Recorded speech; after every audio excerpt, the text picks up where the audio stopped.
خالد عندي سؤال يمكن دخل في النص، لكن شلون الواحد يستمتع؟ يعني خلينا نتكلم عن رمضان، دام احنا في رمضان حلو، شلون الواحد يستمتع بالصيام ويستمتع بالصلاة ويستمتع بالصدقة والفعل الزين؟ نتكلم عن رمضان كمثال طبعا، أبي أستمتع فيه، ما أبي يكون ثقيل علي. ليش يعني أكيد في ناس بيشوفون إنه شيء ثقيل عليهم فيتجهون للأسهل. طيب شلون أخليه يستمتع بيه، يستانس، أبي يسوي شيء ويستانس؟ هل مثلا يتذكر الحسنات اللي بتجينا دائما؟ هل هاي الشيء مثلا سبب يخليه يحب؟ أنا بعطيك سؤال. عندك موظف راتبه 5000 وكل يوم يداوم ومستانس، يعني جيت ذاك اليوم قلت له أبو الشباب ترى راتبك راح يتحول إلى 50,000 ريال. ثاني يوم شلون جاي ونفس الدوام، شلون بتكون نفسيته؟ عسل طبعا. ليش؟ المكافأة. نعم. الله عز وجل لما خلقنا يدري ان احنا محتاجين لهذه المكافأة. حلو. ففرض علينا فرائض، مثلا الصيام، قال الصيام يكفر لك سنة كاملة، واذا اجتهدت اكثر قد يكتب عتقك من النار. هذه اكبر هدية ربانية للعبد، ان رقبته تعتق من النار بسبب رمضان.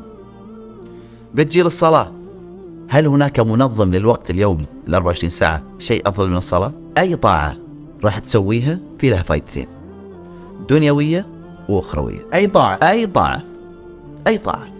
شوف، حتى لما تقول والله أنا بجلس مع نفسي واذكر الله بس، وين النصيب الدنيوي؟ يا رجل احنا نحتاج ننقطع عن الحياة عشان عقلنا بس. الحين أصلا في وايد من علماء النفس قالوها انك لازم تسوي مديتيشن، ونوع من انواع المديتيشن مثلا اليوغا، يقول لك عشان تفصل من يومك ومن شغلك لمده 10 دقائق 3 مرات. ايش بقى يعني؟ قول الصلاه، بعد قول الصلاه وخلص. يقطع الحياه ويقول الله اكبر وينقطع عن الحياه.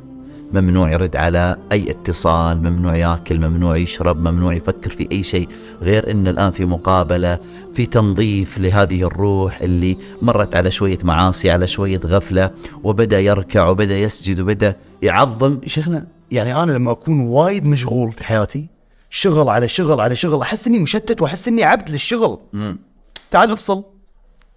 الله اكبر. انت الكلمه هذه تكفي.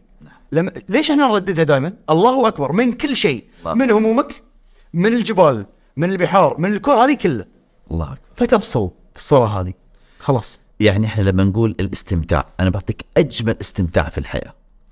تخيل لو انك تعمل عند في جهه امنيه، ماسك سلاحك وواقف تحرس نقطه من نقاط البلد. اوكي. حلو الكلام؟ حلو. ماسك سلاحك وواقف منتبه، ولا رئيس الدولة يمر ويشوفك وانت بهالوضعية، نفسيتك مستانس طبعا.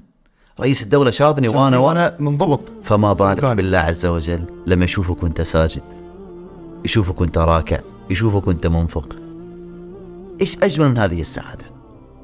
انت قاعد تستحضر رؤية الله لك وانت في طاعة. ولذلك تشوف رجل والسن صلاة الفجر يمشي على عكاسته ورايح المسجد، هذا قاعد يستمتع. وما بالك في خلوة من الخلوات لما تفرش سجادتك وعندك هموم وعندك مشاكل وعندك وتفرش سجادتك في الليل، ويا ليت لو تطفي الإضاءة وتسكر جوالك وتصف رجلك أمام الله عز وجل وتناجيه في الأسحار: يا جبار اجبرني، يا غفور اغفر لي، يا رحمن ارحمني. هل هناك لحظات في الكون أجمل من هذه؟ لا والله لا يوجد.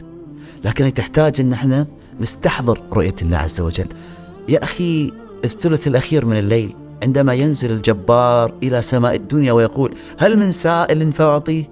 يا اخي هو الغني عنك جايك لسماء الدنيا، كأن يطق عليك الباب ويقول لك قم، ما عندك حوائج، ما عندك ذنوب، هل من تائب فأتوب عليه، هل من مستغفر فأخبره، هل من صاحب حوائج؟ أين أنت في تلك اللحظات؟ أين أنت في تلك الساعات؟ نايم ولا تقلب في جوالك وشاشاتك؟ لا والله، أجملها وأكرمها وأعظمها أنك في تلك اللحظات تفرس سجادتك